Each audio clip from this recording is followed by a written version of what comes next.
വിശുദ്ധ മത്തായി എഴുതിയ സുവിശേഷം അദ്ധ്യായം 25 1 മുതൽ 13 വരെയുള്ള വാക്യങ്ങൾ. 10 കന്യകമാരുടെ ഉപമ.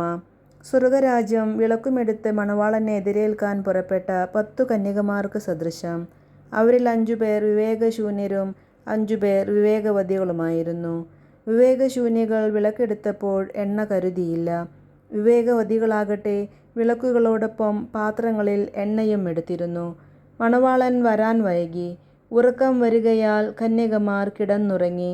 അർദ്ധരാത്രിയിൽ ഇതാ മണവാളൻ, പുറത്തു വന്നവനെ എതിരേൽക്കുവിൻ എന്ന് ആർപ്പുവിളിയുണ്ടായി. ആ കന്യകമാരെല്ലാം ഉണർന്ന് വിളക്കുകൾ തെളിച്ചു.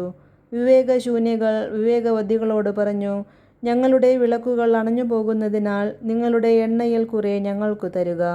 വിവേകവതികൾ മറുപടി പറഞ്ഞു, ഞങ്ങൾക്കും നിങ്ങൾക്കും മതിയാകാതെ വരുമെന്നതിനാൽ നിങ്ങൾ വിൽപ്പനക്കാരുടെ അടുത്തുപോയി വാങ്ങിക്കൊള്ളുവിൻ. അവർ വാങ്ങാൻ പോയപ്പോൾ മണവാളൻ വന്നു. ഒരുങ്ങിയിരുന്നവർ അവനോടൊത്ത് വിവാഹവിരുന്നിനകത്ത് പ്രവേശിച്ചു. വാതിൽ അടയ്ക്കപ്പെടുകയും ചെയ്തു.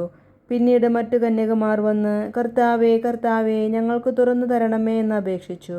അവൻ പ്രതിവചിച്ചു, സത്യമായി ഞാൻ നിങ്ങളോട് പറയുന്നു, ഞാൻ നിങ്ങളെ അറിയുകയില്ല. അതുകൊണ്ട് ജാഗരൂകരായിരിക്കുവിൻ. ആ ദിവസമോ മണിക്കൂറോ നിങ്ങൾ അറിയുന്നില്ല. നമ്മുടെ കർത്താവായ മിശിഹായ്ക്ക് സ്തുതി.